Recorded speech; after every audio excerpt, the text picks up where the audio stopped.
welcome to the new property. This is a property we just moved into last week. Really trying to meet some of our long-term goals. For me, doing a lot more growing than what we were doing in the 700 square foot space. But we also really loved our neighborhood. So this is about a mile from where we were living before. It's not in the city, but it's easy biking distance, running distance to the city, to downtown. So we feel like we're still in the same neighborhood. So let me give you a tour of the property and let me talk some about my goals and my visions and values right now. This is the main growing area that I'll be working on this year. Sebastian's out for our tour. Say hi, Sebastian. This is the garden that the old owners were using and had built. The property line comes up to the road here and follows this tree line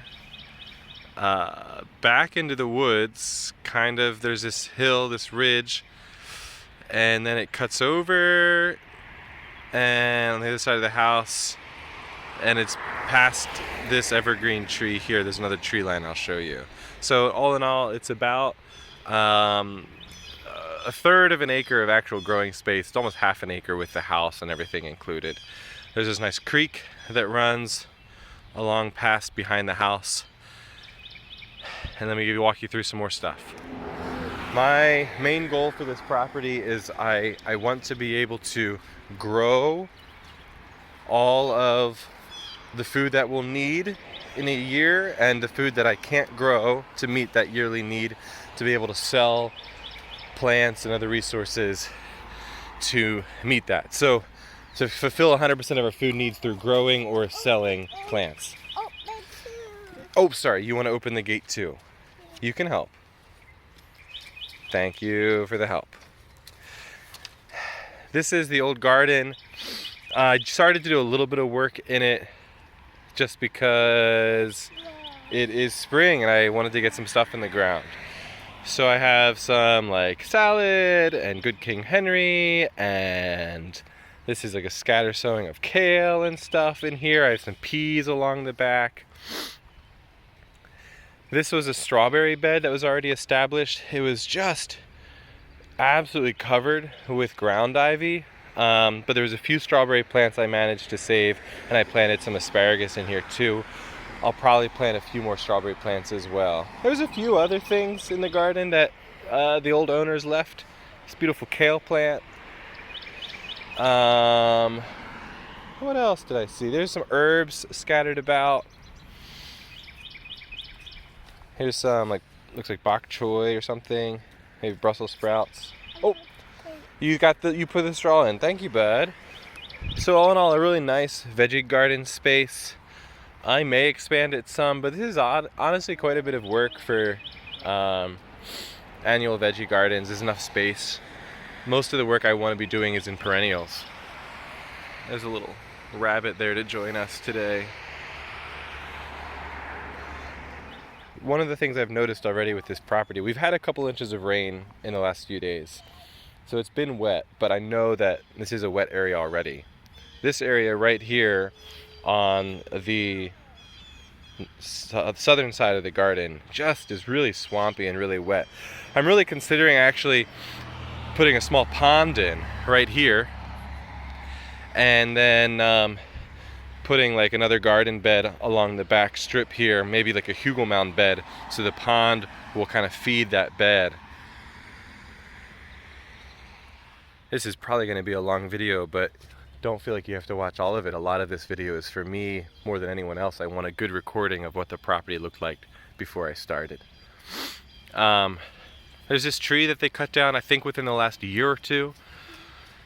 And a lot of the logs, I asked them to leave. I asked them not to touch it. So I'm probably gonna use a lot of these logs for firewood and such. Maybe even make some art stuff out of it or whatever. This is another area that I've noticed, just really wet. And it's a low point. So what I'm probably gonna do here is maybe put another pond with an overflow leading to the creek right behind this tree. A lot of work. I'm gonna have to clean up this tree and take care of this before I do that. but it feels worth it. It's going to be really hard to grow stuff in standing water, but if I have a small pond with an overflow, maybe even a system of ponds, the pond there on the south side of the garden with an overflow kind of leading through the garden and then into this pond and then overflowing into the creek. I've looked into the legality of beehives and beekeeping in this region, and I have some beehives on other people's property, but I think I could put a beehive here legally enough. It's kind of near the corner but far enough from property lines. It would be facing the creek, so the bees would have plenty of water, they wouldn't bother the neighbors, and there's enough tree cover that they would fly up and over and the neighbors wouldn't even see an influx of bees at all. Splashing in the puddles? Yo man, how fun! Okay. The property line runs from this telephone pole back here and along the side of the house. So this is the creek here, and we have property on this hill. This hill is really scraggly. Some thoughts I've had here, I've thought about cutting a lot of these trees down and using this as a space. When I first planned to buy it, I wasn't thinking I'd be able to grow any big trees. You know, some small fruit trees, but no big like nut trees. I didn't realize that past the creek was our property too, so I'm thinking about cutting these trees down. I think they're like some black walnut. I'll have to see what some other ones are. I might keep a few. But I'd cut down like the black walnut and replace that with like a select variety nut tree. These are young enough trees that I don't feel bad about cutting them down, and I would use them for other purposes. They would still be used towards growing things. Along the creek, there are some nice things popping up. There's some stinging nettle over here. There's some chickweed. There's some mullein. You can see with all the rain we had, the creek was almost up to here. Down. I really doubt the creek would ever overflow. We'd have to get a hurricane to kind of sit over us for a while for the creek to do that. That seems unlikely here in Lancaster. But with global warming, I'm not going to entirely discount it. One of the things I've thought is doing some plantings along the creek. I'm not sure exactly what yet. Elderberry, willow, really like all the wet. You can see over here I built a compost bin already. It was one of my first things I did on the property. There's this pile of wood back behind the compost bin of just like a brush pile that they were making. And I moved that back a little bit closer to the property line and put a compost bin in its spot. There's some adjustments I want to make to the compost bin, but it's good enough right now just to someplace to put our food scraps. So this is south, which is, I mean, we get tons of sun. The woods here shade it some, but it seems to be more shaded in the like late afternoon, the hottest parts of the day anyway. The sun seems to be coming up over here and kind of setting over here some. So along this wood line, I've already started to plant some ramps. There's some ramps here that I transplanted from the old property. Let them spread for a while. I'm not sure what I want to do back here. This would also be another good spot to plant a nut tree, just because you can get really big and can kind of share space with this beautiful oak and not worry too much about shading out the rest of the main growing area. The road here is really nice. This is rush hour. It's pretty quiet. It's 25 miles an hour. It doesn't seem overly busy, but I still would love a bit of a visual barrier and a sound barrier. The neighbors here have some evergreen shrubs to kind of do that for them, and I'm thinking about continuing that, having a line of evergreen shrubs along the front. But what I'm planning to do for my shrubs is to plant like tea plants, or even Yapone holly, which is somewhat native, more native to the western part of the U.S., but a U.S. native evergreen caffeinated plant. So evergreen shrubs that provide a lot of caffeine, and I would use them quite a bit. I like how they planted theirs set back from the road some. I think that makes a lot of sense, especially for like snow plowing and stuff in the winter. But I'm thinking about in front of mine planting out like a little wildflower bed, or maybe planting out with spring ephemerals. I'm not sure how much sun they would really get with the evergreens kind of shading them, and then the trees here shading them. But if I planted spring ephemerals, they would do just fine. So I have a beauty element to it as well. This tree is gonna have to come down, but I'll probably leave it up for a year or so. Most of my effort's gonna be over here, but eventually I want to shift and do some work in the front yard as well, making the front yard a growing space as well. So a line of evergreens with some flowers, beautiful flowers in front. This is where the old septic pipe came from the house, so I think it runs this line here. So I'm probably gonna make this a thick walkway, so that way if work ever needed to be done on the pipe, they weren't tearing up garden beds or trees. This is another project I worked on already.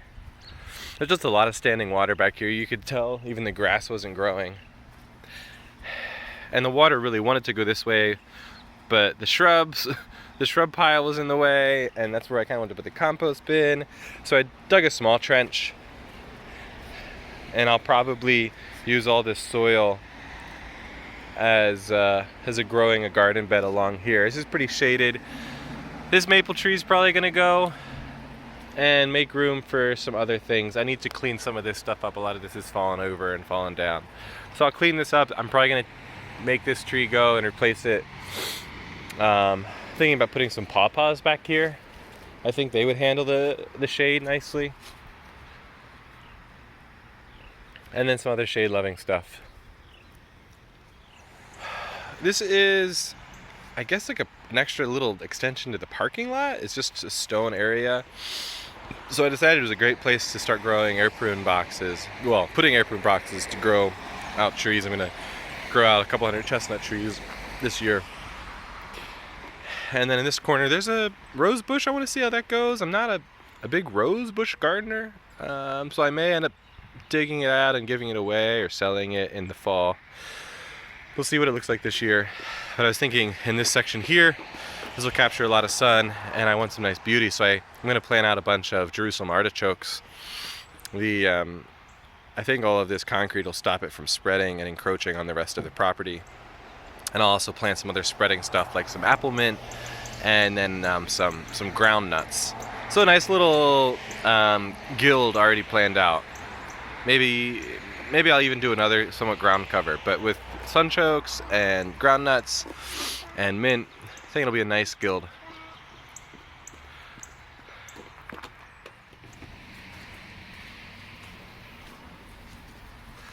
So this is a tiny little creek Bud loved playing in. I'm probably going to put some ponds along this as well, as a way of storing the water, not just funneling it away, storing it where I want it. This is a simple compost bin I made out of, just lashed 4 pallets together. I'm probably going to make a 3-bay system, so that way I can rotate through the compost, but I just wanted some place to dump veggie scraps right now. And along the back, there's some gross rose stuff that I'm going to have to take care of. Ugh, hate that stuff. And some invasives, and I really just want to plant out this hillside more so that it retains and stops eroding so much. Eventually want to build some steps down to the creek so Bud can splash around with his friends. And in the backyard we'll probably have a seating area. Not sure what else yet. This actually gets a surprising amount of sun. I assumed it wouldn't get any with the trees above it and the house in front of it, but it gets a surprising amount of sun. So I could do some maybe flower planting back here and make it look really pretty. Maybe some veggies or something as well. If you made it to the end of the video, man, God bless you. It's way too long. I just wanted this is a tour for me as much as it is for anybody else. I wanted some good memories of what this place looked like before we got going. I'm already starting to feel a little overwhelmed. This is just a big project. There's a lot to do. There's a lot to do even before I start putting a lot of stuff in the ground. Taking care of this big tree is going to be a huge project. Learning to deal with water and waterways is already something I've been thinking a lot about. I can't just dig trenches to direct it to the creek. I really have to think about how to store and let that water slowly soak into the soil and not just rush away with all the nutrients and rush away and eroding a small trench. It's a lot of work, but I'm really excited about it. It'll give me plenty to do for the next 20 years. What do you think, bud? You excited about the creek? Yeah. Okay.